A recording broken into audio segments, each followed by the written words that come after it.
Hello, Marvelites! This is Ryan Penagos, aka Agent M, and you are watching or listening to a very special episode of The Power of X-Men. Guys, I'm so excited! I am literally fanboying out because I got Agent M himself in the house! Agent M, how are you? I am great. Took my almost 2-year-old daughter swimming this morning. It's a beautiful day outside. I got a notice that a Transformer is being shipped to me, so everything's coming up Agent M today. I love that. Oh my god. You're right. The weather is so beautiful today because last night we had a storm. Yeah, it was brutal. Agent M, I don't know if you know this, but we have a secret origin story. Tell me. So back in 2006, I was an intern at Marvel Comics. And I was speaking with Joe Yanarello, and he gave me an internship at Wizard. And I was like, oh, I'm so excited. Like, I can't wait to go to Congress, New York, but how do I get there? Like, where is it? Because I'm a boy from Florida. And he was here like, oh, well, one of our guys just went over to Marvel. His name is Ryan, and you should hit him up. And I did. And I think it must have been like your first week or so, but I went down to... Were you on the floor where editorial was at? Yeah. There were two floors in that building, and so I was on the floor with all the comics editorial at that time. The folks who do the toys were on that side, creative services. Really, the creative part of Marvel was on that one floor. So I was on the top floor, and this is the Fifth Avenue office. I was at the top floor with the receptionist, Mary Sprouse, who was wonderful. I don't know if she's still at Marvel. She is. Oh, she was wonderful. And Fabulous Flo. I sat right across from Fabulous Flo, and I loved Flo her so so. much. I know she was so wonderful and so kind to me. But so I went downstairs after I emailed you, and you were so nice to me. I don't remember what you said, to be honest. You said something to the effect of, you're really going to enjoy Wizard. You're really going to enjoy the guys there. Which is true. I mean, right? I had such a great time. I left because I had a great opportunity, but I would have stayed, if the Marvel gig didn't show up. I started October 30th of 2006. So depending on when you started your internship, that'll give you a sense of how long I was at Marvel for when you came over. Literally 2 months, and then I left in January to go to Wizard. And I don't remember if it was Joe Yanarello who told me you were there, or had I messaged Ben Morse on Facebook, and he gave me the heads up that you were there. But your reputation preceded you, and throughout the years, I just saw you on all like the Marvel content, and I just remembered that generosity you showed me when I was just like a very timid intern, not knowing how I was going to get to Congress, New York. I think I had to like buy a car or something. Yeah. Well, I'm glad I was kind. I think that's one of the most important things I try to remind myself is to remember others are in different positions, and they, I got to where I am because of people who extended their hand and helped me out and gave me opportunities. So I could be a crabby old man at times, but I'm glad at that point, especially I was able to help even a little bit. So I freaked out when I saw you on the Hasbro Live when you announced Galactus. Like, that's insane. How cool was it to do that? Oh, man. It's so great because, I work closely with our partners at Hasbro and all the folks on the Disney side who do the consumer product stuff, so the toys and whatnot. Jesse Falcon is one of my oldest friends in this business. He used to sit outside my office. The office I shared at Marvel in that first building where we stuck 7 people in an office, and he had an area outside there. So we became friends long, long ago. So, he would tell me, he told me this is coming and working with the friends at Hasbro, but they were great because they didn't show it to me until we did the stream, because they, wanted me to get a reaction. And I have 2 of the Marvel Universe Galactuses. I have one of the older Galactus figures. I've got a bunch of like Galactus shirts and Galactus is one of my favorite characters. So I was super excited for it. And man, I was so pleased when it funded like crazy that last week. So yeah, makes me really happy. I first of all, when you guys unveiled Galactus, my first thought were the stretch goals, which was ridiculous because I had been waiting for Galactus, Sure. and he's almost 3 feet tall. And then when I saw him, I was like, "Thank you." Now I want some more. Of course. And obviously, you guys also announced that Nova was the first stretch goal, and I was so excited to see that we not only got her, but like other goals, and it's just insane. Like I feel like the internet this last week has just been tracking Galactus because everyone wanted all those stretch goals. I know the whole HasLab thing is pretty great. I'm kicking myself because I'm now, since I moved and we bought a house and I have room to have all my stuff. I've rediscovered my love for Transformers and have all my Marvel toys on display and stuff. And so I missed the HasLab Unicron. But I have Sentinels on the way from HasLab. He'll be showing up in this month, I guess. Yeah. And I've got Galactus is ordered, and I supported their next Transformers one, which is a really cool Japanese one. So it's great. It's really pretty cool. Wait, two questions for you. Yeah. One, how many Sentinels did you order? Hmm. Just the one. Just the one. Just the Like, one. especially because at the time when we did that, we were looking for a house, but we didn't have our home purchased and everything. So I didn't, I was living in a great apartment in Manhattan, but it was still an apartment with not a lot of space. So had I done it this year, I may have ordered two, but you know what? One is plenty. It's a big, wonderful toy. Yeah, my biggest regret is that I didn't order two. Much like you, I have very limited space here in New York. It's just the way it is. But also, I'm a full-time auctioneer, and my events just evaporated. So I was being so stingy, and I was carefully meticulous when I bought that Sentinel on which card I was going to put it on. But now I'm like, damn, I wish I had gotten two. I know. But I know. my second question for you is Yeah. the Marvel Universe Galactus. Remind me, did Jesse Falcon do the voice for him for one of them? Or am I making that up? They're standing over there, so I can't reach over and grab them. I don't remember which ones have. I don't know that they have voice chips in them, if I remember correctly. I know one of. I can't find the one that has the "I hunger" Yeah. chip in it. That's the one that I would always have around. So I have a fourth somewhere, and I'm hoping I'll find it as I go through more boxes as we unpack. But Jesse's done so many of the voices over the years for various characters and different things, so it wouldn't surprise me. But I don't think he did Galactus. Okay. Okay. Yeah, I don't remember. I think I read that on the Foosh once many years ago, and I've never fact checked it. Yeah, But it's possible. But yeah, I can. Where's my phone? While we're talking, I will text Jesse and ask him. It's 8 o'clock there. He's awake. He has two children. Is he on the West Coast now? Yeah.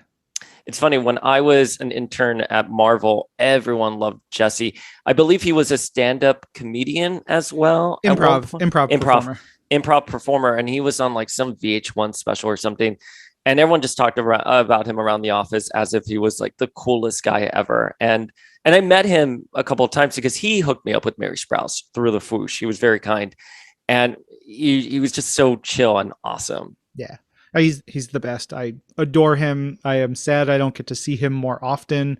But he's every once in a while would just call and chat, which I don't do with very many people because I don't know. I'm weirdly antisocial at times. As someone who does a lot of stuff socially, I don't like getting on the phone. But for Jesse, I'll hop on that phone. Or you will for Jesse Falcon. Yeah, of course. So, Ryan, I want to get to know you a little bit and the Power of X-Men community. I've told a few people you were going to be on the show today, and I got some very special listener questions. But everyone wants to know more about you. Mhm. And I'm curious, what was your first memory of Marvel ever? So I have a terrible memory. But I do remember very clearly early Marvel memories. Probably I want to say 6 or 7, and I was an only kid, single mom, and my mom worked a ton, and we were very fortunate that her boss, when I was young, paid for me to go to summer camp. And so I went to this great, fancier than we could definitely afford on our own summer camp. And I remember bringing comics there. And I very clearly remember having Punisher War Journal, issues 6 and 7, the Wolverine Jungles, I think it's like the Jungle Saga or Jungle Affair or something like that, issues written by Carl Potts, art by Jim Lee, and brutal, wild, definitely not for a 6 or 7 year old, but I loved them. And some Avengers West Coast John Byrne issue, specifically the one where Scarlet Witch with the short hair, she's like holding the Avengers and they're falling, and which is weird because one, I was not an Avengers kid growing up. I didn't read Avengers, especially Avengers West Coast. I still don't like have a deep connection to that run, but I had that as a kid. I think I still have that issue here. So those are among the earliest memories I have of Marvel. I think that as far back as I can remember. And the John Byrne West Coast Avengers, it's heavily influencing the MCU now with like WandaVision and even Loki with the Timekeepers. I was shocked by that because I wasn't an Avengers kid either, but I am reading those issues now. I had parts of them here and there growing up, like when Wanda found like Vision's like disassembled body. That was traumatizing for me as a child because it was just so graphically rendered. But I'm really happy to see that run is influencing the MCU now. Yeah, I mean, that's the great part. It's like there's so many great comics to mine and pull from to utilize and inspire all types of multimedia. You'll find things that in the comics that you'll see pop up in video games or in cartoons or in the MCU. So it's pretty fantastic. And and people love. I find this from my friends and family who aren't like big Avengers or X-Men fans or anything like that. And they watch WandaVision or they watch the movies. I'm like, well, that happened in the comic. And they get so excited. And when you like cite these issues and everything, specifically my dad, who bought me these comics growing up, I'm like, he's here like, have you heard of someone called the Scarlet Witch? And I'm like, Dad, you have no idea. That's so cute. I love that. So cute. And I love what you guys are doing because, growing up and being a comic book person was very different in the 80s and 90s, even the 2000s versus today. And I think what you guys do, especially all the content I see you turning out with your podcast and being on like the red carpets and stuff, you guys are connecting fans to these characters in such a significant way. And you don't even need to be this crazy diehard comic book stan. It could be anyone who just loves it. And they get such a smile on their face when they find out that this actually has roots, that there's this comic history behind these stories. Yeah, there was we had a rapper at Marvel once who in his bag, he brought a bag with him of stuff because he loved Marvel, but he had a Marvel encyclopedia. And like that was how he connected to the characters, and he would read the details about the characters in the encyclopedia more so than even the other like comics or whatever, which is great. I don't care. Everybody should love their stories and their characters however they want. I mean, there's a million ways, and you're probably going to find yourself looping back to the comics at some point because you get excited about them. But however you want to enjoy it makes me happy.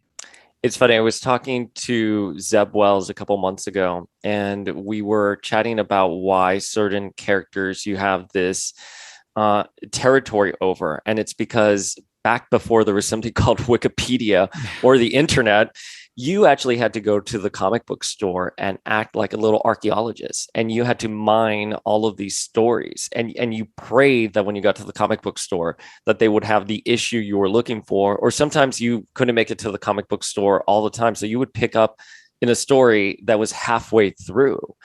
And I find this now, even with running like Power of X-Men and the ecosystem we have going on here, there are certain stories I've read about, I know about, but I actually haven't read the actual issue panel for panel because it just wasn't available to me growing up. I know. Yeah, that I kind of miss that aspect of comic fandom of just like diving into a random issue and then having to work to find those other pieces, going backwards.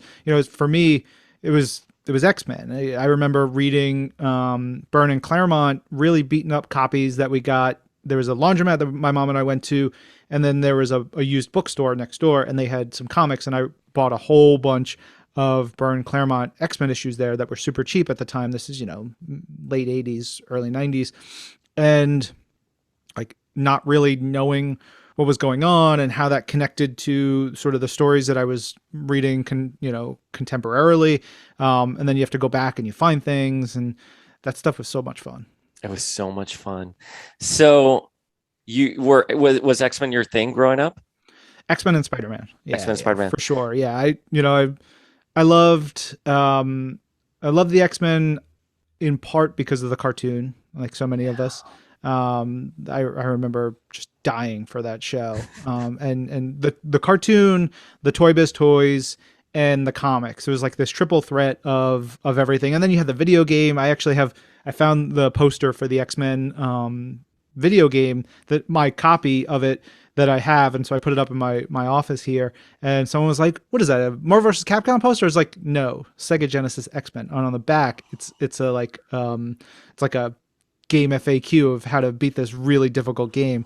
Yeah, I friggin' love the X-Men totally. And then Spider-Man, for me, a lot of it was the art. Mark Bagley, Eric Larson, Todd McFarlane. That was really what drew me into Spidey. And in the X-Men, it was everything about the X-Men. So was there a particular character you bonded with early on? Not really. I loved Bishop. I thought his story was so cool. His look was so cool. I loved Cable.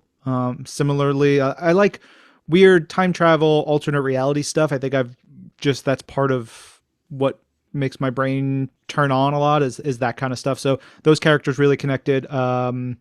Jubilee, of course, because, as a kid, she was kind of our Cypher. She was so good. Storm has always been a favorite.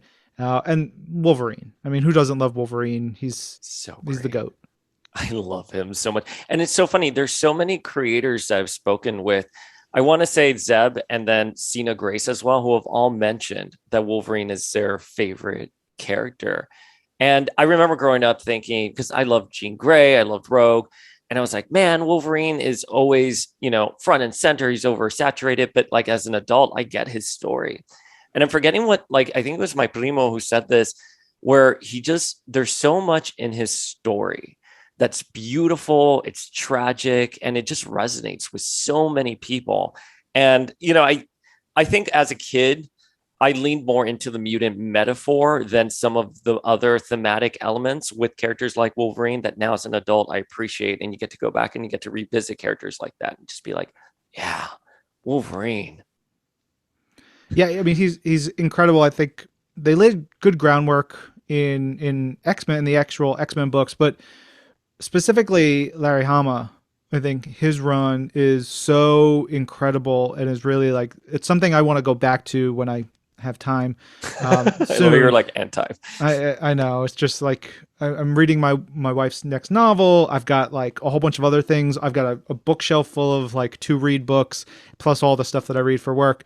But the Larry Hama run specifically really supercharged me. I remember bringing home Wolverine number 50, and it has that die cut cover and the yellow, and and rereading that issue and the issues before it and the issues after it. And I remember like going to get, I think it was 41 or 42, which has Cable and Sabretooth and Wolverine, and it has Albert and LCD, and like there was just so much going on, and Patch of it all. Like, man, Wolverine has just got such a cool like backstory and supporting cast and weird way of traveling, and he's, yeah, like the tragedy of it all, and the fact that he just keeps getting up, yeah, and keeps moving forward is so important.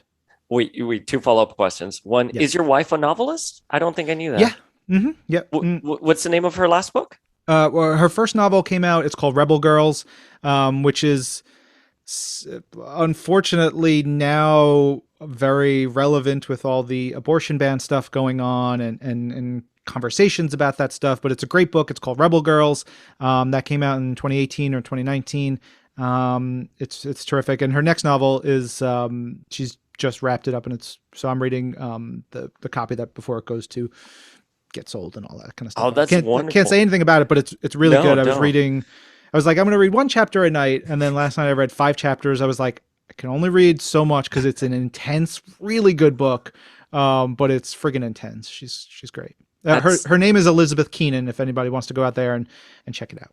all right, Rebel Girls, go check it out, please. And then my second question for you, or second follow up, was it's more of a statement that Albert Toy Biz figure, when you like squeezed his legs and his arms popped up, traumatized me so much as a kid. Yeah. I love the little toyetic things that they did with the Toy Biz figures. They're so good. The Colossus with the giant weight. All Oh those my figures. God. So I know.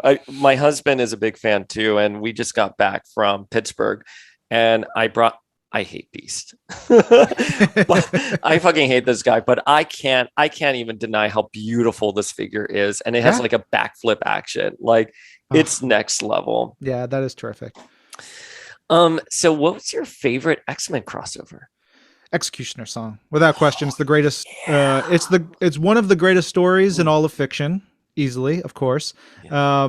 It's I think I have 4 copies of it here, and Four copies, like different trade paperbacks, individual yeah, issue. I don't have my individual issues anymore. At least I don't think so. I had to sort of cull down.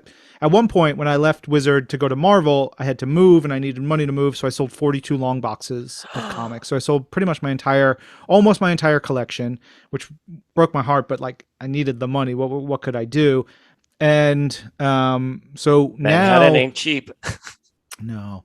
And now, when we moved, I had a ton of boxes of books, and they're almost all collections. And so I've been giving those away and trading them to friends and for whatever else. And comics I put in like our local free library stuff.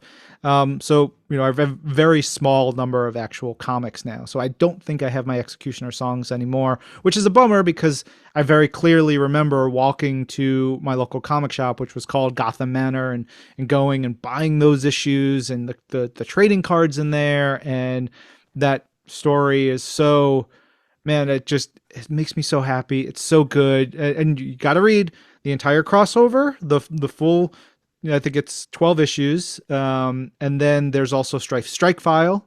Oh, And yeah. you got to make sure you read the sort of the epilogue issue that's not officially part of it, from, I believe it's Uncanny X-Men, because I think it's Brandon Peterson doing the art. And that one is just a really sweet issue. And one of my favorite things that we do at Marvel, and especially and definitely with X-Men books, is like, all right, you've had the giant crossover, all the action, all the drama, all the heartache, everything. There's an issue of like reflection, cool down, characters sort of like dealing with what happened, and that is like minimal, punchy action and more just like character stuff. And I think that one is one of my favorites. But yeah, hands down, Executioner Song for me is the jam.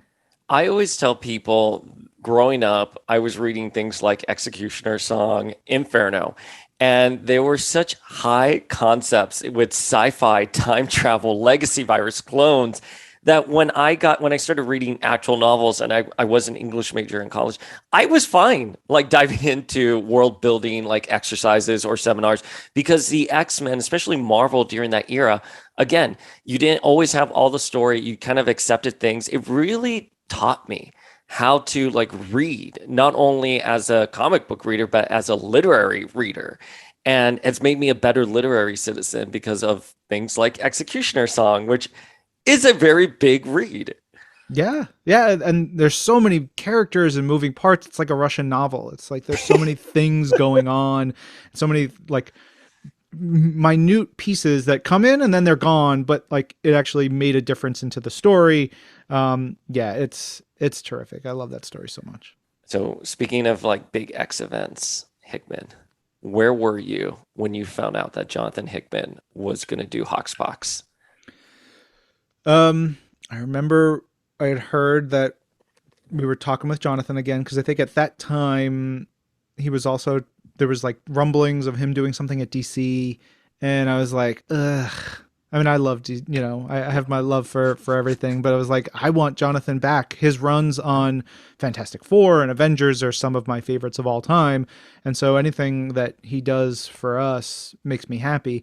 And so it was just like, okay, cool, great, we're gonna have him back. And then hearing the ideas and the him like reading from his notebooks and stuff at creative retreats, it was just like, whoa, this is gonna be amazing. I have notes that I take when we do our creative retreats, and usually it's like to myself is like, this is freaking rad. What the hell is he talking about? Oh my god. And like trying to put asides in to just to myself, because I'm just like just typing as quickly as possible in most of those instances as I'm listening to ideas. So yeah, I was super freaking excited.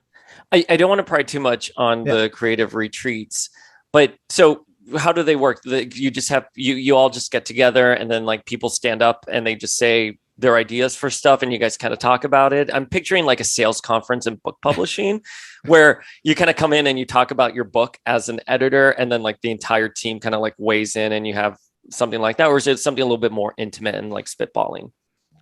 Kind of different from editor in chief to editor in chief, but generally it's just like it's a large circle or square where the whatever writers and artists are there for it, alongside editors, and the editor in chief and whatnot. They just sort of go around and talk about there's a plan to it, and they like sort of, here's the schedule, we're going to talk about this line, these books, these characters, here's some stuff that this person wants to throw out to the room, here's some stuff we want to spitball, whatever it is. So there's not like standing up and presenting. There is presenting, but it's more just like, okay, so here's what I'm thinking of doing in XYZ. And then the room sort of works it out and throws questions and helps out, and sometimes blows it up, and then it becomes a better story, and anything can happen in those rooms. They're very exciting.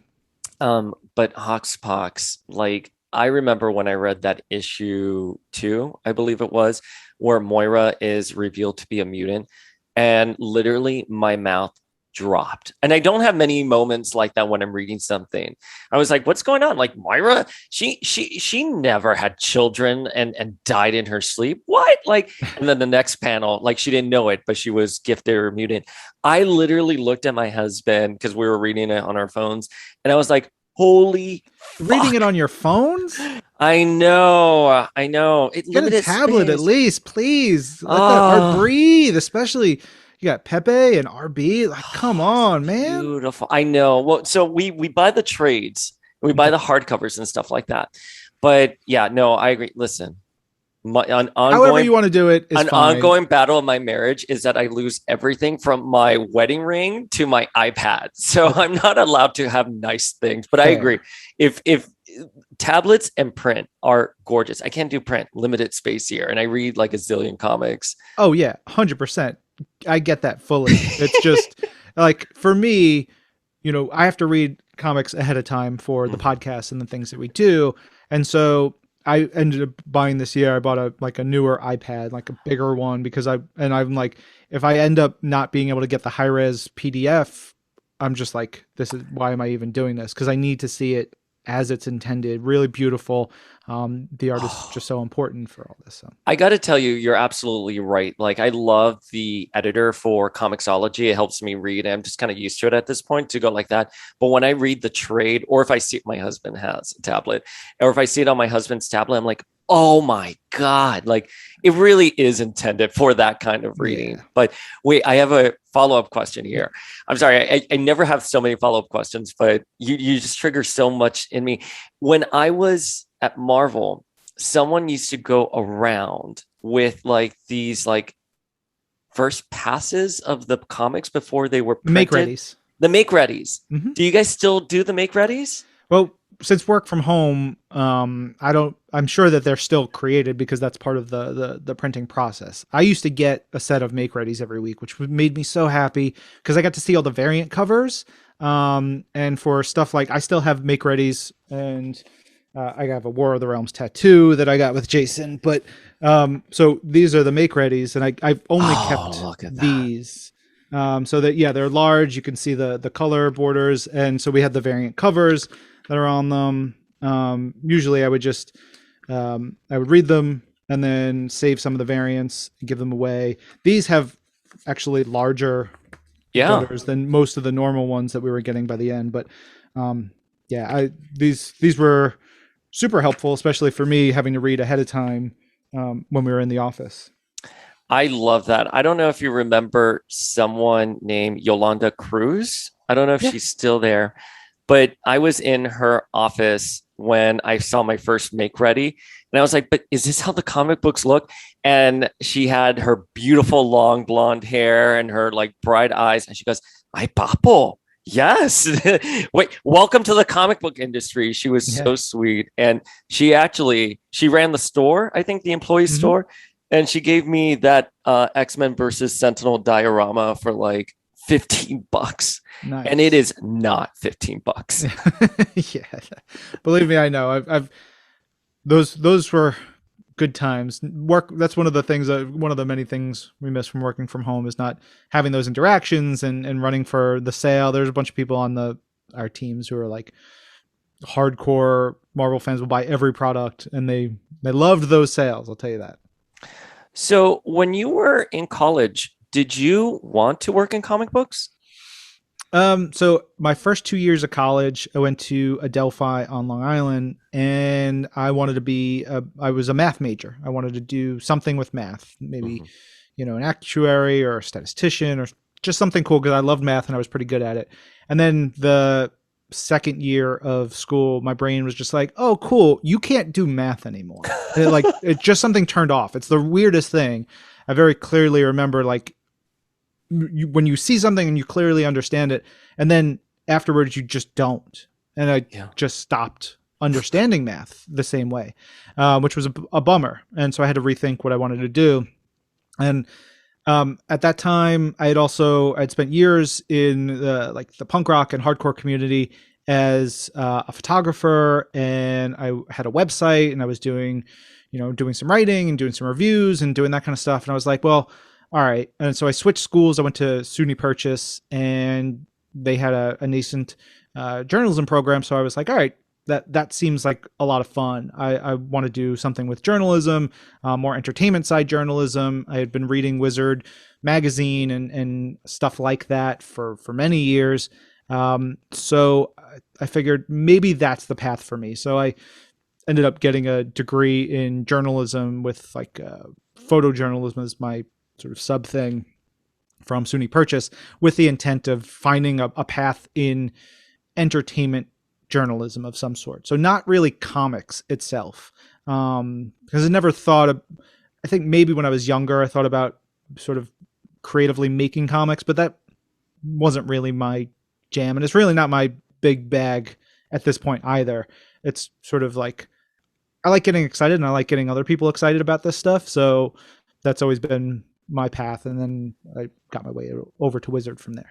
You guys, I just as a quick sidebar, you guys do such a great job getting other people excited for comics and events. Like I want to put that out there. I think what Marvel Thanks. is doing, engaging with like the Stan community and even with the X-Men now on social media, there is this excitement in the air. Like every day, like everyone's like making sure like they're up to date with the news. It's insane. So congrats on doing that. Like you can see that passion. Thanks. Yeah, that's part of it. It's like there's some really passionate people, especially on our social media side, Marvel.com editorial side, on my side, who just love this stuff, love these stories, love these characters, and just want other people to love them too. So it makes it easy in a lot of ways to talk about them and get people excited. Which was such not from Marvel or any of the publishers specifically, but the Stan community years ago, and I'm even thinking like, AOL keyword Marvel years ago. Mm. It was so like different. The vibe there was like, what, you don't know this? You know what I mean? And now it's like, oh wait, you don't know this? Let me show you. And it's so many people, like all the DMs I get predominantly, I would say like about like 75% are people who just haven't read comic books, which was something I did not anticipate doing a podcast. But it's 75% of the people haven't read a comic book yet, and they want to know where to begin. And it's such a pleasure to like recommend something and then they come back being like, that was awesome. Like, did you know Wanda is Billy's mom? Like, yes, I did it. It's so great. Yeah. Yeah, that's one of the most rewarding things, especially over the years. Talking to fans at conventions and through the podcast and through social media, is like someone will be. I love getting questions like, "What should I read?"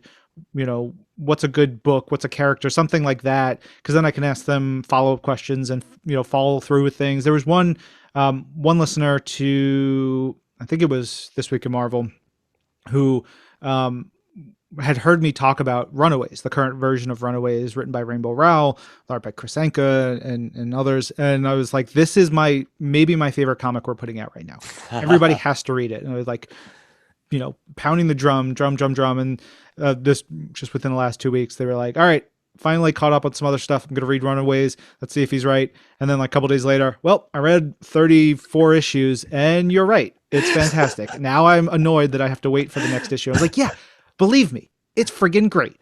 And the most important thing, one of the most important things for me in talking about things about Marvel, in doing the shows, doing social media, is I am not going to tell someone I like something that I don't. Because there's stuff that we do that I just like, that's fine. I don't care for it. It's not for me. Not everything is for me. Or I just don't like it. And that's okay. I'm not going to tell someone this is good or I like this if I don't. I can find something positive about anything we do. There's great art. There's whatever it is, but I'm not going to tell someone this is great, you should read it, if I don't believe it's great and they should read it. And that's really important to me. But the things that I do like and do love, I am going to scream about it and yell about it and tell people to check it out, because if I like it, I think you're going to like it too. It's funny. I was speaking with Jordan D. White and he framed something for me, and it's exactly what you just said, which is we know not every book resonates with every reader. That's why you have 12 different X titles or whatever the number of X titles is. And we know every book is for a different kind of reader. And that just frames things in such a more positive light. You know what I mean? Like, and my biggest fear has always been saying something negative about a certain book that someone else is enjoying, because you don't want to rob someone of just enjoying a book that maybe doesn't resonate with you, but that's totally fine. Yeah. Yeah, I am also I try not to throw negativity out there, which, we get some slack, on our shows for being generally all positive. And so someone had a question for This Week in Marvel. It's like, I would love to hear you be more critical. And I addressed it on the show. It's like, I get that, but we're not a critical show. I am not a critic. I'm here to be excited and to get everybody else excited. And honestly, what we talk about is only the stuff that we are excited about. There's plenty more going on at Marvel at any given time for us to talk about, but I'm not going to put it in the show. I'm not going to talk about it on my social media. I'm not going to tell you about it if I am not excited about it. So this is, when I am doing stuff, it's because I'm passionate about it and it's something for me. And I'm not going to crap on something else because it just doesn't click with me. So there's other places for that. It's the internet. There's plenty of places the internet. For that, there are plenty of corners like that. Yeah. And, just to wrap this point up, I just think once you've lived through how vitriolic some message boards can be, and arguing year after year with people, at a certain point, you're just excited about the fandom. You just want to have fun here, and you want to incite that passion in other people in lieu of just being critical. But what you just said, I'm going to steal that, because I thought that was just, we're not a critical show. We're here to be excited. I love that. That's going to be the new mantra. For sure. And if somebody wants a critical show, there's plenty of places for it. If somebody wants to make something critical, go for it. There's one young man who, good kid, he wanted to get into comics in some way, and he sent me a review he did of a comic book for a website. And he was like making jokes and dunking on it. And I was like, hey man, that's not okay. Like, if you have salient points against this, you can make that as a critical statement, and that's fine. But just sort of making fun of this book, there's people who made this. There's people who put their time and their passion into it. And maybe it's not for you, but maybe it's going to be for someone else. And he hadn't thought about it that way. And so I think that's something else. Like, it's easy to make fun or be negative about stuff and have a laugh, but there's someone else on the other side of that, that exchange, and it's And not who always is, cool.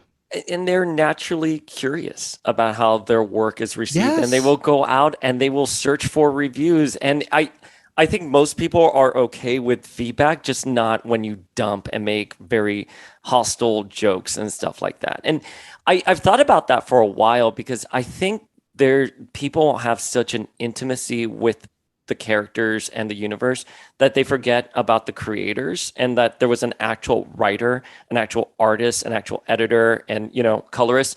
That veil is just so dense for some people, but like it can be hurtful. Don't be hurtful to a creator. Exactly. So, how did you land at Wizard? So I was going to graduate from SUNY Purchase in, what is that, 2002. And so I saw an ad, it must have been on wizardworld.com, for an assistant editor for Toy Fair. And I loved Toy Fair was a sister magazine for Wizard, which I had also been reading for years, loved it. Zach Oates And was the EIC? Do I remember? Zach Zach? was probably EIC of Toy Fair at some point. Gotcha. Zach and Justin, and the whole team there are very close friends of mine. I don't, it's sort of like the lines blur of who did what at any given time. But I applied for the assistant editor job and got a call probably around May of 2002 as I was getting close to leaving school. And it was, I got the phone call. I was like, "Hi, is this Ryan?" I said, "Yeah." "Hi, this is Justin Ackland from Toy Fair Magazine. You applied for an assistant editor job." And I said, "Yo, yeah, great. Hi." And he said, "I got that job, but I need a freelancer. Would you like to write for me?" And I was like, "Yes, sure. Whatever you need, I'm here." And so I ended up freelancing for Toy Fair for about a year. Later on, Justin, who is still a very close friend of mine, he told me that I have that opportunity I have to, Matt Senreich to thank for that opportunity. Matt is now one of the creators and heads of Robot Chicken and that whole Cyborg Turkey company. And Matt's a friend of mine too. And he just, he said, "Hey, this kid applied for a job. See if you can give him some work," which, one of those things, nobody has to do that. It's really No. kind. It's really good. It's really sweet. He didn't know me from Adam. So, always think about finding ways to give other people opportunities, is a lesson I pulled from that one. So I would write articles for them. It was writing stuff about the toy market, and I would write about military toys, which was the weirdest thing because I didn't know anything about military toys. But you get an assignment, you figure it out, you call someone in Hong Kong at weird hours to do an interview. So if you look at Toy Fair magazine from 2002 to 2003, I have some weird little bylines in there. And then must have been early 2003, someone from Wizard called me and said, "Hey, we have an opening in our research department. We know you've been doing some writing and people like you. So do you want to come up and interview for it?" And I was like, "Yes, that sounds great." And I was living in Brooklyn at the time, and Congers is about 45 minutes an hour north of there. And so I drove up in a very poorly fitting suit, and I had on a Venom tie with like an Eric Larson drawing of Venom, and I was like, "This is gonna wow him." I get there, and it's just like the worst. I am the worst. It's flop sweat, tongue tied, mealy mouth. Like, I don't know what's going on. I remember being in one of the conference rooms at Wizard, and they had framed issues of early Wizard. And my first issue of Wizard was number 8. It was the one with Bishop on the cover, Whilce Portacio. I very clearly remember buying that issue. And I remember looking at it, and they're like, "So, do you like comics?" "Yeah." "Do you read Wizard?" "Yeah." "Bishop." They're like, "Oh, cool. What do you like about Bishop?" "He's Bishop." And like stuff like that. Really terrible interview. And so you mentioned Joe Yanarella, who was sort of, I think, the managing editor or Yeah. whatever he was at the Think time. managing ed. Yeah. So overseeing staff and whatnot. He was basically like, "Okay, cool, great, thanks. Let's thank you for your time." Walked me out the door. I go to my car. I'd left the lights on, my Oh battery my had died, god! and I had to go back inside, hang dog, being like, "Can somebody jumpstart my car for me?" And what is this? I was 22 years old Yeah. at this time, so just a baby in reality. And he helped jumpstart my car. Probably very cranky about it at the time. And I was like, okay, cool, that opportunity is dead. And I go off my way. I still was able to keep freelancing for a while. And for whatever reason, they called me back again probably short couple of months later in the summer of 2003. And they were like, hey, we have another job. This is our price guide assistant. Do you want to come and try an interview for this one now? And I was like, yes. And I don't Yes. remember anything about this interview other than I was confident and I was prepared and I was ready and I was in a much greater position. And they called me shortly afterwards and offered me the job. I love. Who used to do the price guide? Was it Ricky? So Ricky was after me. Okay.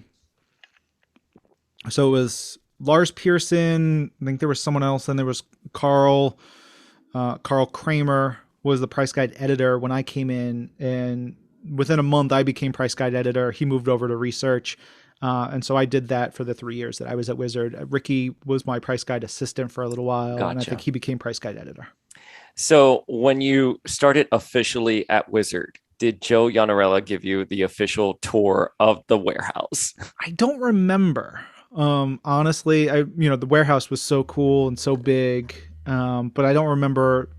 I don't remember much except for one early meeting of those early days. Interesting. Yeah. I remember my first day. I showed up in a suit, similar story to yours. Like it was an ill-fitting suit. I was probably tongue-tied, but someone else was starting. I'm forgetting the role they were starting in. They didn't make it. In a couple of weeks, they were gone.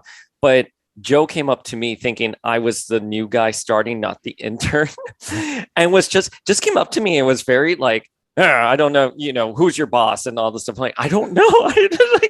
And by the way, Joe went on to be one of my biggest supporters. When I was having money trouble and stuff like that, he came in and was like, let's get you more freelance work and stuff like that. But That's great. I remember he kind of left, and then I didn't get the tour just yet. And I looked, and I'm forgetting the receptionist's name. Bozzy. Was she from Michigan? That I can't tell you. I don't know. She had like this little 60s like hair and like frosted makeup. I was obsessed with her. But I looked at her and she's here like, you can go get water or something like over there. But after that, like I got the tour and everything. And I thought it was such a magical place for those at home listening. Like Congers, New York is like an hour and a half outside of the city. It took me longer because I was by the tunnel and I literally, it was insane. But it was like this little haven there. And it was so much fun. One of my first assignments was having to be with this girl, Rachel, who we were doing the Twisted Toy Fair. She was doing the photographs for it. And it was such a wonderful place. Yeah, it was good times. It was good. Yeah, I still am very close friends with about 15 of my Wizard coworkers. We have like a thread, an email group and several text chains of us just like supporting each other and talking and being there for each other. And I, still have 1, 2 of the dudes were, in my wedding and like tons of stuff like that. So it's great. So how did Marvel enter the conversation for you? So when I was at Wizard, I did the price guide for that first year and then kind of pushed to do more and got like the secret stash section and got the video game section. And so I got made into an associate editor over there. I believe it was associate editor to take on more and more stuff.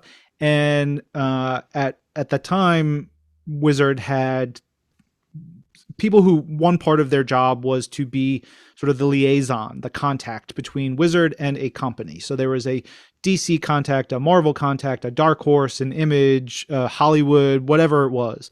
And so I became the Marvel contact. And I became, good friends with Jim McCann, who is on the sales and marketing side for Marvel. He was in the more or less like kind of PR and stuff.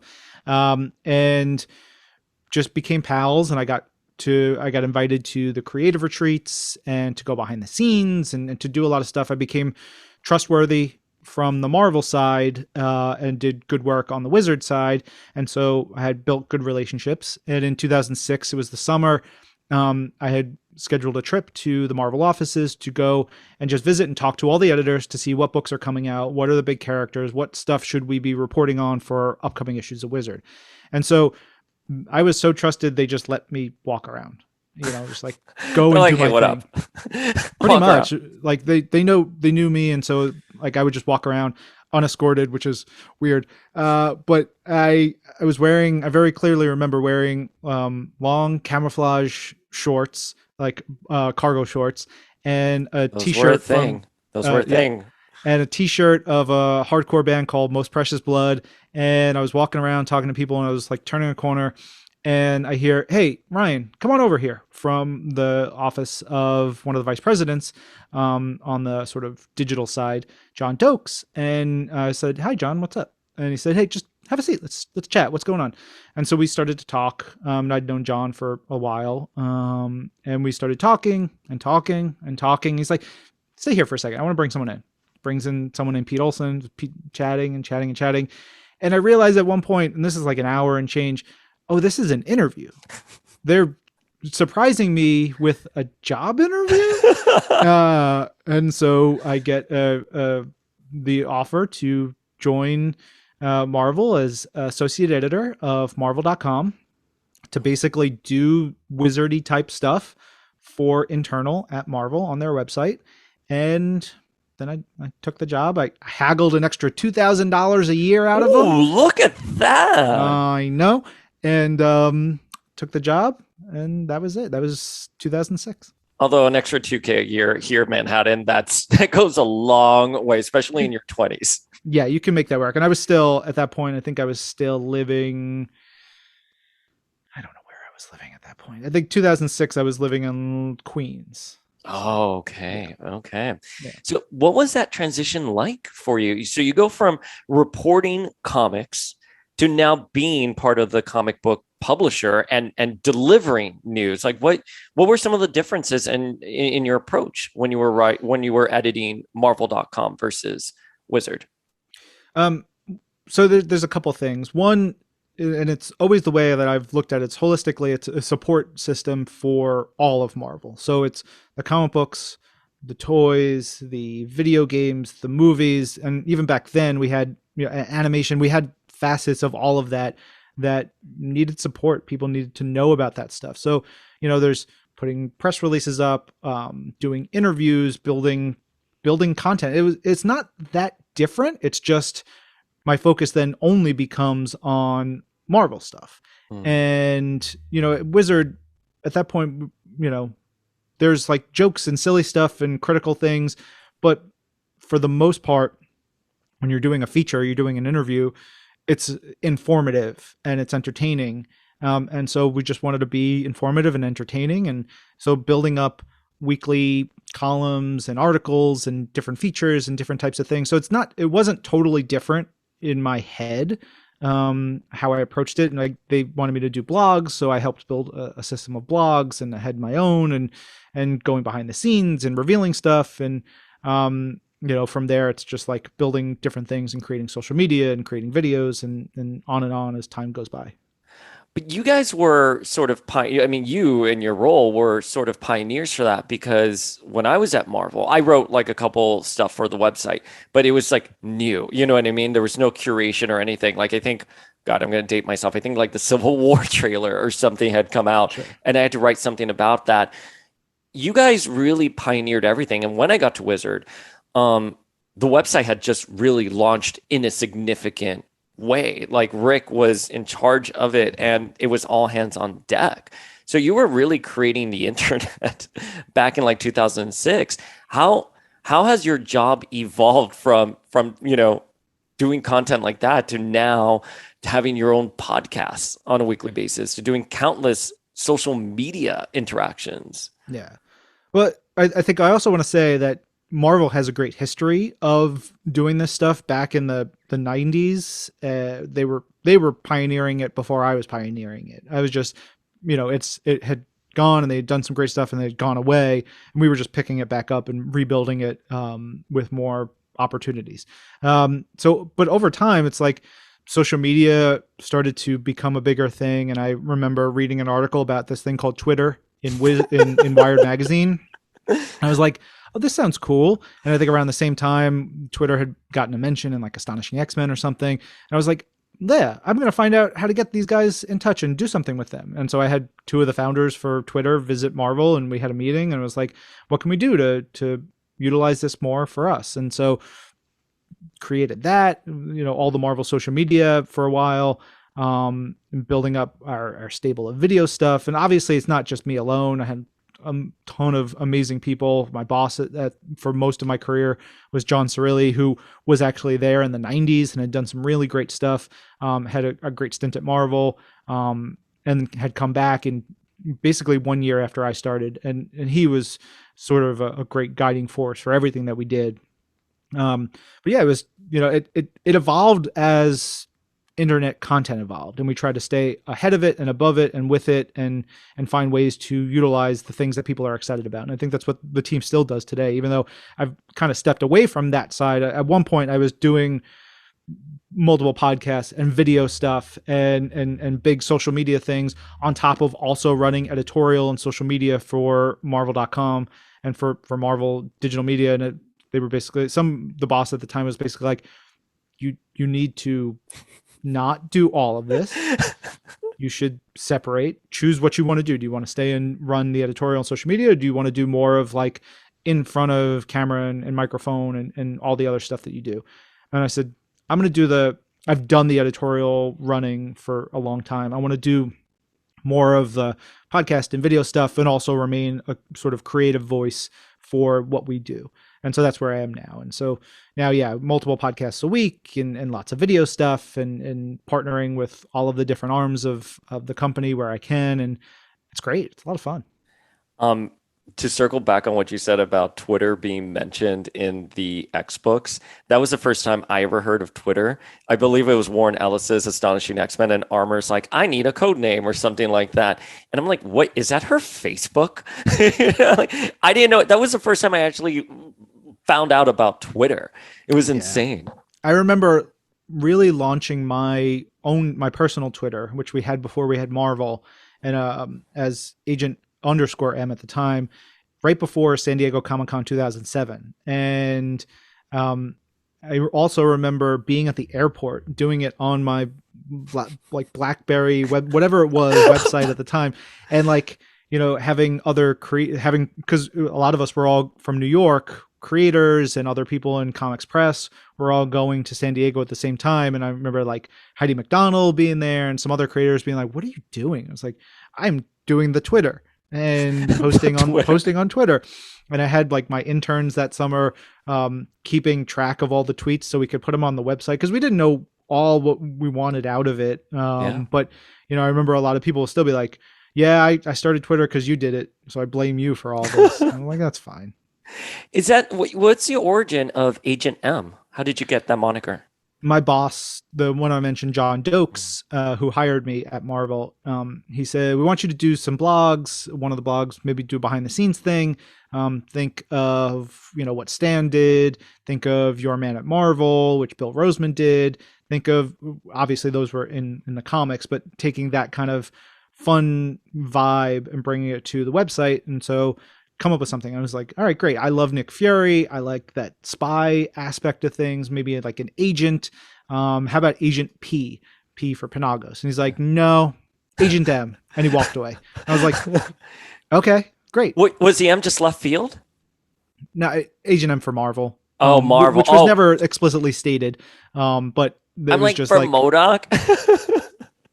No, it was just for Marvel. Oh, that's incredible. Well, it's an iconic name that you have, and that's how I've known you for like the last decade.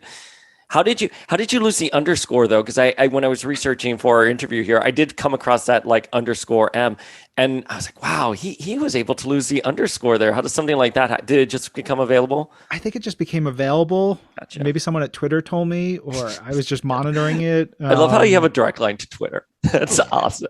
Yeah, come on. I love the folks at Twitter. There's some great folks over there. Great So they've been platform. very helpful for us as an organization and as partners. So yeah, they're wonderful. I teased that you were going to be on the show this week, and I didn't give much, but I Instagrammed that photo of MODOK, the original Toy Biz Build-A-Figure, and the song Secret Agent Man. And I have had that song stuck in my head all week thinking of you. So It's a good song. so walk me through your current position, your day-to-day, and like what you do. Yeah. So I'm vice president and creative executive for Marvel's digital media group. And so I host This Week in Marvel podcast. I host Marvel's Pull List podcast. So one is about just everything that we're excited about this week in Marvel. And the other one is about every comic book that comes out every week in Marvel. And we also do a reading club with a special guest every week, which is really rewarding. We just did a What If month throughout all of August, and having like Ralph Macchio on, and having Peter B. Gillis, who wrote a lot of those, and hearing their stories. Man, Ralph talking about working with Jack Kirby a little bit and Steve Ditko a little bit and just everything made me so happy. But podcasts take up a lot of time because there's a lot of research and a lot of working behind the scenes and doing stuff like that. I host a lot of our videos, live streams. So there's a lot of work that goes into those things. I work on a lot of creative projects that people don't really see yet or don't know about, or are sort of part and parcel of other things that are going on the digital side. There's a project that I just started working on this week that is going to be a long-term thing that I'm really excited about whenever we actually get that off the ground and show people. Day to day is crazy because it's like I have to read comics, I have to watch videos, I have to research, I have to talk to people. So every day is kind of different because every day, because of the wonderful nature of my job, I get to do something about comics or games or toys or the movies or what's on Disney Plus. Any day is different. So like today, the day we're recording is sort of the opening night of Marvel Studios Shang-Chi and the Legend of the Ten Rings. And so I'm going to go to my local Alamo Draft House in Yonkers and give away some toys and give away some comics. Oh my God, that's incredible. Tell people. It's one of the things I love to do. Because I love the Draft House and they're always super cool. And the fans come. If a fan is going to be there at like a 6 or a 7 o'clock showing the first possible time that they can see a movie, I want to do whatever I can to make it even more special for them in my own little way. So I have a ton of toys and comics that I can always share with folks. So to me, it's a little bit of fun, and also getting to watch the movie with the fans who are that rabid makes me so happy. Have you that's seen? Just like a random day. Have you seen the movie already? Yeah, saw it like 2 months ago, I think. Oh my God. And I loved it. Loved it. Like got me like cheering at one point. And I saw it unfinished. So I'm exceptionally excited to see it on a big screen, fully completed, everything about it. So it's great. It's really great. I'm so excited. I'm going tonight with my husband. We're going at the 7 o'clock, 8 o'clock showing. I'm forgetting which one. I'm beyond excited. Everyone is so excited for it. Yeah. Like, congratulations on like these characters that you're bringing into like the pop cultural lexicon, because so many people didn't even know he existed until now. And now that's all anyone can talk about. And Aquafina looks so funny in it. She's great. I will take no credit for it. It's Marvel Studios doing amazing work, and Marvel Comics, who have, really, especially now, there's a great Shang-Chi series that's going on, written by Jean Luen Yang with art by DK Ruan, which I highly suggest anybody check out, especially if you have Marvel Unlimited. The first 2 issues, I think 1 or 2 issues are up there right now for the current series, and it's fantastic. And there's a series that came out last year, really good. The character is going to have an amazing place. Like, I've been at Marvel long enough where I remember when we had to educate people on Tony Stark and Iron Man. And we had videos showing that Iron Man wasn't a robot because there was research saying that kids thought Iron Man was a robot. We had to show that there was a man inside it. And so people didn't know Iron Man in 2006, 7, 8 the way they know him now. So hopefully people will know Shang-Chi in a similar way 10 years from now. What's the number one question you get from fans when you're interacting with Marvel fans? It often, something about Stan Lee in one way, shape, or form. Like, have you ever met Stan Lee? Have you ever talked to Stan Lee? What was Stan Lee writing? Like something creative, and explain to them. Yes, I've met Stan a number of times. I've interviewed him a number of times. He was always warm and sweet. And there's one interview where he just said, "Oh boy, you did a great job. That was a lot of fun." And like he probably said that to everybody, but honestly, it was one of the greatest moments of my career. Is like, and the camera stopped rolling. He didn't. It was just like, puts his hand on me, and Stan Lee was really kind, and he didn't have to be, and that was wonderful. So that meant a lot. It's often about Stan Lee, something about Stan Lee. I spoke with Larry Houston a couple of months ago, and I love Larry Houston so much. And I have to get him on one of my shows. He is such a great human being. I've had him on for 3 episodes, I believe. I want to say maybe 4. And one of his favorite stories about Stan was that like he'll walk in and, he could either be J. Jonah Jameson or he could be Peter Parker. And when he was Peter Parker, he would jump on the tables and just be so excited and just be in your face and so animated. And that's just such a wonderful image to have. Yeah. Of Stan and all that. Yeah, we used to do these Comic-Con live streams, and at one point we were doing them right on the side of the Marvel booth at San Diego, and just a little stanchion, and people could hang out and watch. And we had Stan on for one of our interviews, and the riser was like we had a tiny little stage, 2 or 3 feet off the ground, and Stan in his 90s said, "All right, gang, see ya," and he jumps off of it. And it was like all of us slow-mo, like, no. And he was just like, do. Off he went, being Stan Lee, living his life. It was pretty great. What do you think little Ryan would say, little Agent M would say, if the boy who was going to camp reading Punisher War Journal would see your life today, not only with everything you've done in the comic industry with Marvel, but with your wife and your daughter? Like, what do you think little Agent M would say? I mean, you'd be really happy. I remember also as a little kid, I loved the Stan Lee Presents at the top of the comics in the 90s, 80s and 90s. I really loved those. And I remember with a friend of mine, we were making up our own characters, and we were making up our own origin stories with Stan Lee Presents whatever the character was. And so I think he'd be really happy. He'd be like wildly confused at like everything, knowing like how much he loved comics and where everything has gone since then, but he'd be super friggin' happy. He'd be like, you're going to watch a movie with Spider-Man holding the Infinity Gauntlet with Valkyrie on her horse, and they're trying to stop Thanos because he just decimated half the universe.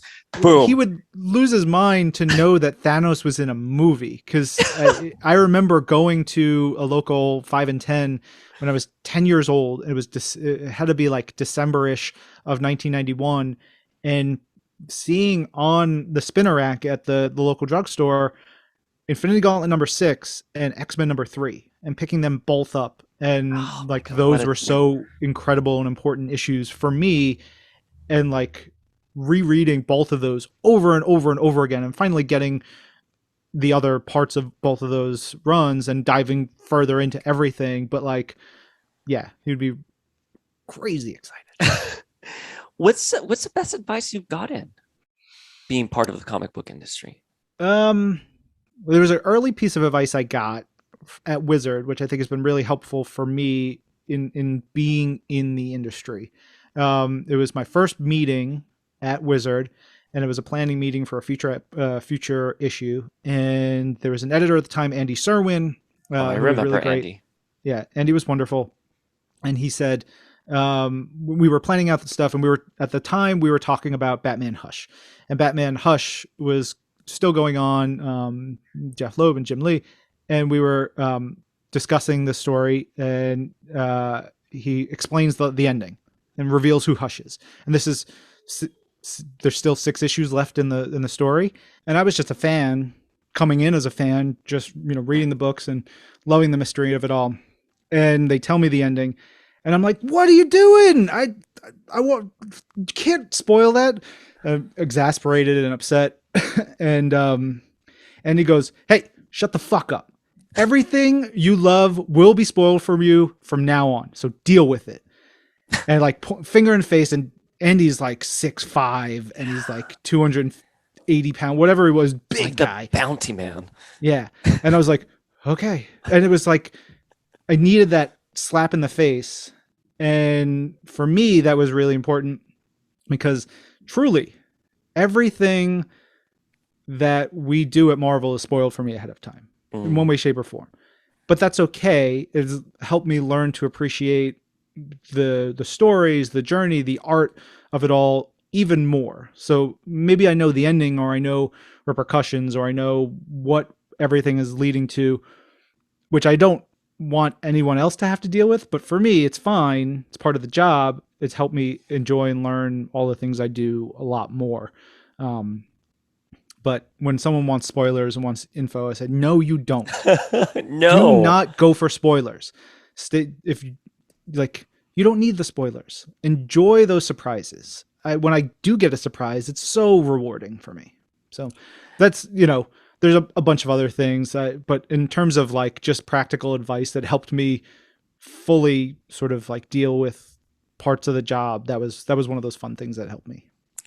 So I don't want to ask for any spoilers, but are there any upcoming projects that you're working on I know you mentioned something that was going to be very long journey, but is there anything that's a little bit closer on the horizon that you're just like, or maybe a story from editorial that you're just so excited for the fans to read? Yeah. I mean, there's always stuff, right? Like that's part of the beauty is Marvel has so much going on in any given time. I want everybody to see all the episodes of Marvel Studios What If, because it's my favorite thing in the world. So good. It's so good. Yeah, seeing the slate of all the movies coming is so incredible, and all the original series on Disney Plus. On the comic side of things, we just released these 8 tentpole teasers of new series coming over the next 6 months or so. Once again, you guys broke the internet. Sorry. It's pretty good. The 10 Lives and X Deaths of Wolverine, talking with Benjamin Percy about that and Joshua Cassara about that, offhand, it's just like, oh boy. People are so excited. It is such a great time it's always been a great time to be a fan, but in particular now being an X-Men fan, I mean, everyone's salivating. Like all eyes are on the X books, and you guys just right before we hit record, you guys dropped the Inferno trailer. And oh my God. I'm a huge Mystique and Destiny fan. I want her to burn it all down. Burn it. I put myself in Mystique's shoes. If someone told me that, if I had lost my wife and then someone told me that they could bring her back, but they're not going to, there's repercussions, man. You better watch out, especially when you're Mystique. So, and they have one of my favorite romances in all of comics, and everything about them is just perfect. So I'm very excited for this. I think it's going to be a great story. And there's plenty, someone asked me like, will there be X-Men comics after this? Will there be a Krakoa? And I was like, you're gonna have to wait and see, True Believer. Wait and see. Which is really cool. There's, that kind of stuff is super, super exciting. Like everything that we announced recently is great, but that's still so just like a couple of things. She-Hulk by Rainbow Rowell, get out of here. Again, Runaways. Everybody should be reading this current run of Runaways. It's only 36 issues because it finished, but her She-Hulk is going to be good. Timeless is going to be what Avengers Forever. Like everything that the comic side is doing is pretty rad coming up. And there's stuff that we haven't announced that like I'm waiting for us to talk about, which I'm jazzed for. When does this come out? This probably in 2 weeks. Well, in 2 weeks, you'll know something else that I can't spoil for us here, but especially on the on the digital side of things, people are going to be very excited and very there's lots of really cool new stuff headed their way. We're so excited. I'm literally just salivating right now. I'm also a big video game person, and you guys just released the info on Midnight Suns, which, oh my God, like that's gorgeous. Like the Yeah. game looks so much, and you can be magic is in there. I mean, Like come Doctor on. Strange. Yeah.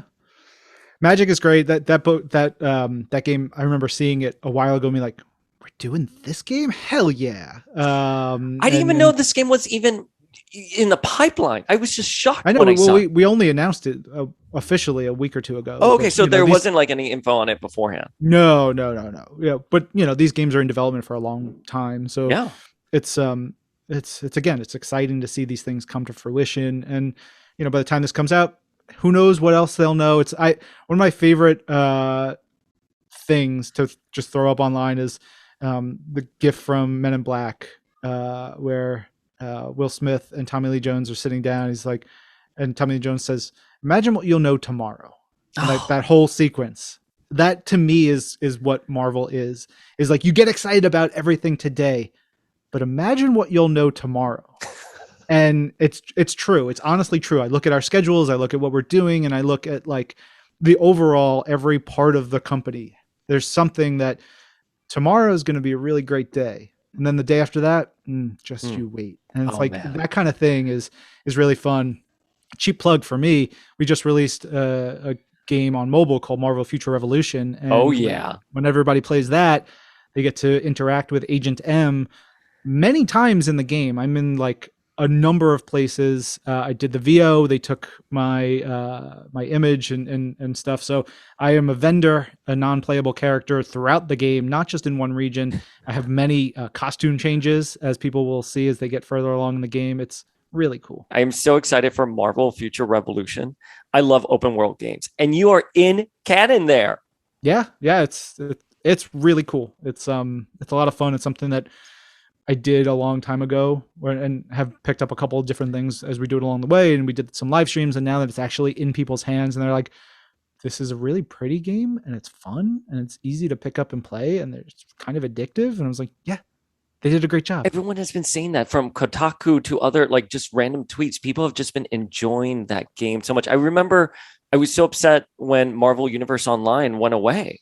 Yeah. And now we have this, and it's so great. What was it like the process to become a video game character? Like, do you go into like a spaceship and they just take your likeness and you just do your voiceover? No, I mean the team at Netmarble are really talented. I gave them a bunch of photos, some high res photos, and they just they made it work from there.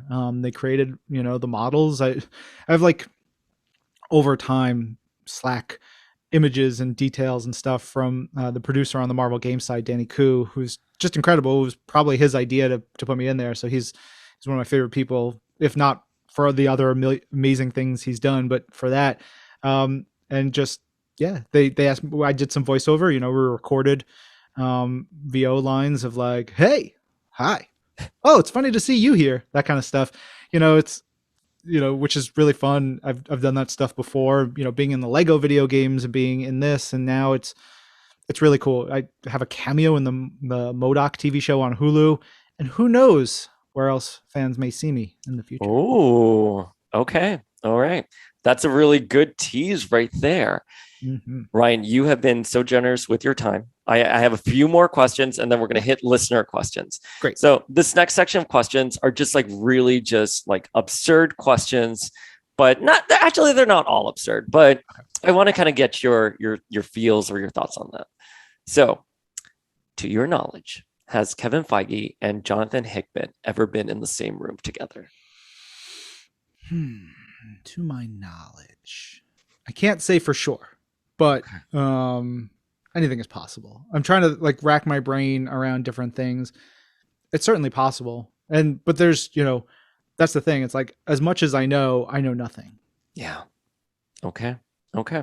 Everyone, all eyes on the X-Men, not only in the comic books, but for the MCU. So everyone's just so excited for those. Which character needs the Marvel Legends treatment? Ooh, that's a good one. And Marvel Legends does such a great job at digging deep. I would love a D-Man figure. I don't know if Dennis has gotten, I don't think he's gotten a figure yet. I don't think so either. That's like, a good one. So good. Such a wonderful character. Yeah, D-Man would be really like, I genuinely love D-Man. There's an issue of Wizard where in the beginning we would have characters, we would have like table of contents and all kinds of stuff, and then we would put someone's face on an action figure. And I was so happy we put my face on a D-Man figure back in the day because I really love him. D-Man, I would have said MODOK, a newer MODOK, but we got 2 of those this year, which is #blessed. Yeah, I would love I don't know when they did a bishop, if there is a bishop. There is a bishop. Yeah. I think it was a Sauron wave. Okay. Yeah. So I only really like got back deep into them as I've gotten more space. Yeah. Because I would usually like just I honestly would give a lot of those toys away when I didn't have room, and I was going to conventions. I would like to give stuff to fans, and now they've just been like hoarding them. Dargo Couture. I would love a Dargo Couture figure who is the Thor, a future Thor from the Tom DeFalco around Friends era of Thor. He's part of the Thor Corps. I just love him. He's got a big, beautiful mullet. He's got ridiculous costume. As a 90s kid, I was so fascinated by Dargo Couture. So if they get to a Dargo Couture figure, something's crazy going on. We got a Thunderstrike. So I forgot he existed until now. I literally just forgot. He was gorgeous. I mean, the long Fabio hair, and like he has like a deep cut on his costume. Beautiful. Thank you for my next episode deep dive. Oh, great. It's actually a very easy deep dive. He doesn't have a ton of appearances, which is fine. He'd be cool. Oh, I would love a big Mangog figure. Like a big, they would have to do almost like it's more than a Build-A-Figure because Mangog should be huge, but still. Yeah, anyway, those would be really cool. Who would win in a taco eating contest? MODOK or Deadpool? I feel like Deadpool would. MODOK, I think, has a testy tummy, and he wouldn't get. I think he wouldn't be able to handle too much before he has to tap out. Even though he's a lot bigger, seemingly, there's not a lot of room for his belly in that giant structure of his. Whereas Deadpool, he's burning calories. He's got great metabolism. He is, churning through that food, and he's used to eating a lot of those tacos. You're a big taco fan? Yeah. Did he read that somewhere? Yeah, I like them. They're okay. What's the coolest thing in your collection right now? So I have 2 things. One is this is my going away present from Wizard, which is an original drawing by Steve Dillon. My God. Among my all-time favorite artists. It is Etrigan the Demon riding MODOK, both Jack Kirby characters, my 2 favorite characters. And it's an original. Ricky Purdon commissioned Steve to do it for me. I mourn Steve Dillon's loss all the time. Steve, my favorite artist from Preacher and Punisher and stuff like that, and Hellblazer. He had never drawn either character. I may have the only time he ever drew either character. So I have that. That is one of my all-time favorite things. And then this is especially important for your show. This is an original page from X-Force number 20 from the Hellfire Gala. And it's the page I love that shot of Emma. It's a page with me. Yeah. And my co-hosts on This Week in Marvel, Lorraine and James. I love Lorraine so much. Oh my God. That is gorgeous. Yeah. And so I got this from Joshua Cassara. He also, because he's such a sweetheart, he also sent me like an original drawing of Wolverine's claws just because he did. I have it somewhere around here. Trying to make sure it doesn't get bent. Yeah. He threw this in when he sent me the original art for the X-Force page. That's gorgeous. Yeah, I love Josh so much. You're gonna make your local framers very happy. Yeah, I know. I haven't gone and framed it yet because I've been using it in some of my shots, and I'm like, well, eventually I got to put it in a really nice frame. All right, we have some really quick listener questions, and I'm going to share my screen because everyone was so excited when I said you were going to be on the show that they wanted to record the questions. Great. So let me just try to share the screen here. Boom. What is one book you always go back to read for enjoyment? And that was Cole L, who is a podcaster. Cole, what is one book I always go back to read for enjoyment? Executioner Song. I know I've talked about it a bunch, but I've reread that a lot. Exiles, by Judd Winnick and Mike McCone and crew. That Punisher Kills the Marvel Universe, by Garth. I will go back to that a lot. I love that. Hulk Future Imperfect, Infinity Gauntlet, kind of like George Perez time. Yeah, Infinity Gauntlet a lot. Thanos Quest as well. I love those. Those are most of the regular. Sometimes I'll go back to like Bendis era of various Daredevil or Avengers things as well. So okay, some of those. All right, our next question. Pow and hello to the Power of X-Men podcast. My name is DanWho from DanWho Reviews, and I have a question for your very special guest, Agent M. So this week I was lucky enough to reveal the brand new Captain Britain Marvel legend. So that gets me thinking, who is Agent M's favourite British Marvel character? Thank you, Dan. Favorite British Marvel character is that's a tough one. Because the easy answer is Brian, right? Braddock is so good. There's a lot of great stories.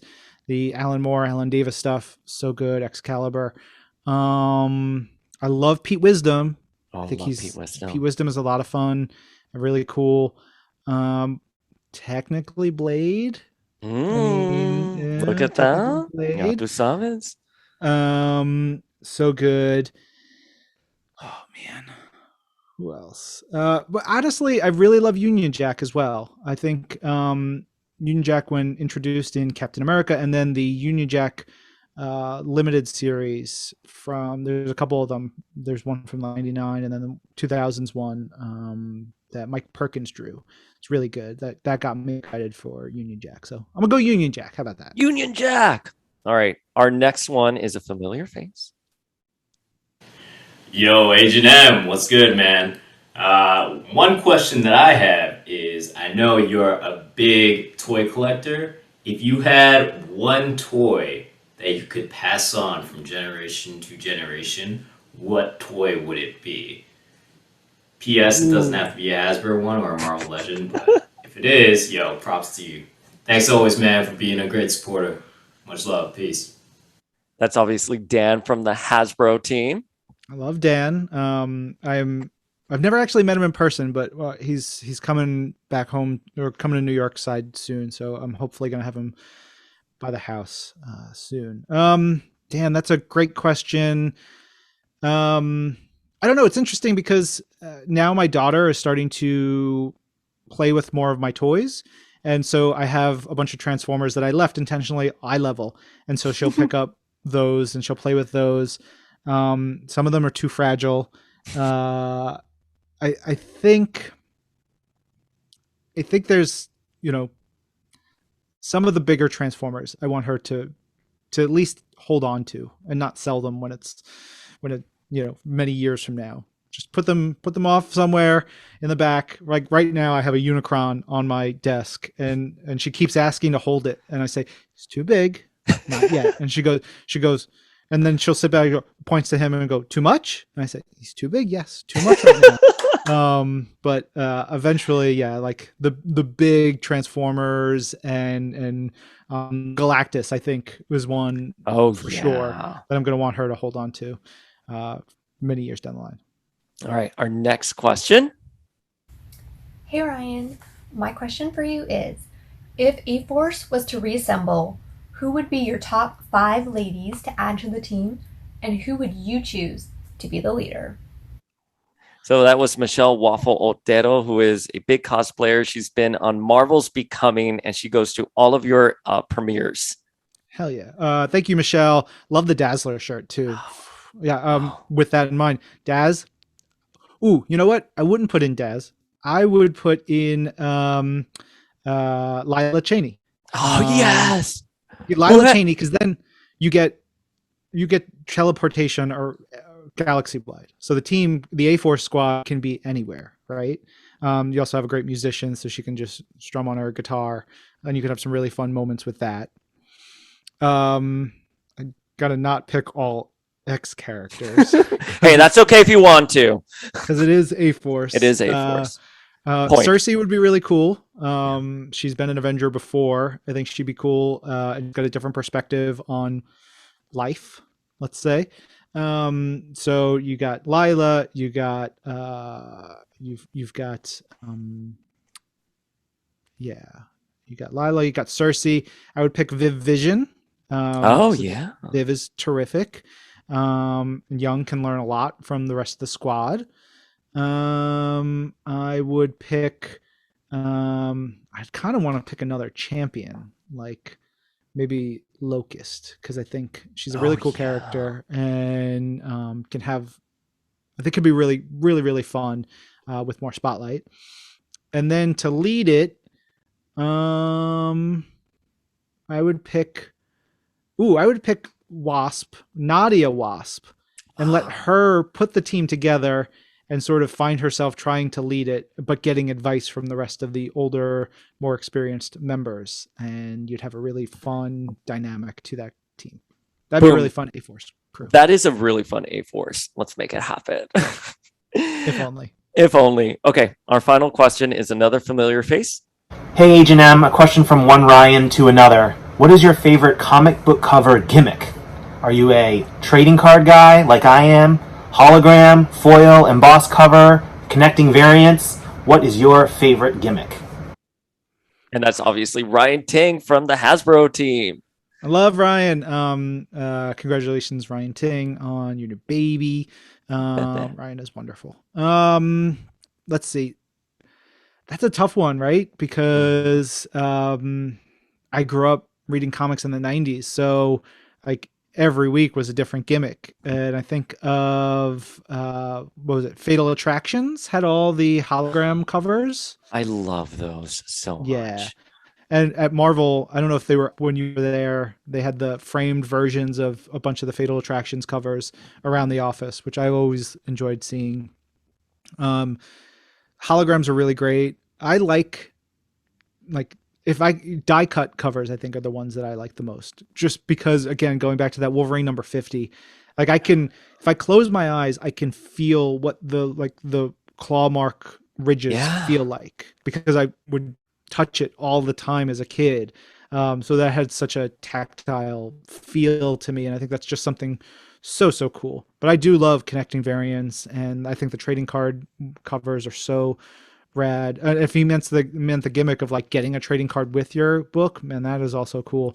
But yeah, I'm going to go with die cut and like those kinds of covers. And I have such an appreciation for those covers now from a publishing standpoint, because when I was at Harper, we had Jacqueline Woodson's trade paperback that we wanted to do with like a foil cover. That takes a lot of planning, and it's a lot of money, and it doesn't always pay off. It did in Jacqueline Woodson's case, because hello, but it's incredible that Marvel could do that in such a really fun way. And I still even remember one of my best memories is getting the wedding of Cyclops and Jean Grey and the cards, the Fleer Ultras, right there as an insert. Boom, right there. Ryan, you have been so incredible. Thank you so much for today. Where everyone knows where to find you, but on the off chance that someone doesn't know where to find you, where can folks at home connect with you? Well, remember, the thing to always think about is everything that you do is somebody's first interaction with you, first experience with you. Someone along the way will see you for the first time through this. They'll read their first comic. Everything is somebody's first. May not be many people's if you're, like a Tom Cruise, but at some point, Tom Cruise, first time they see him is going to be in one movie, and so you have to make that impression. Obviously, I'm not Tom Cruise, but for those who don't know me, I am at Agent M on Twitter or on Instagram. You can find me all over the Marvel YouTube channel. You can find my podcasts wherever you get your podcasts. It's This Week in Marvel and Marvel's Pull List. Those are the main places. And yeah, come say hi. All right. Well, again, thank you so much. And folks, as always, I'm the Uncanny Dayspring signing off.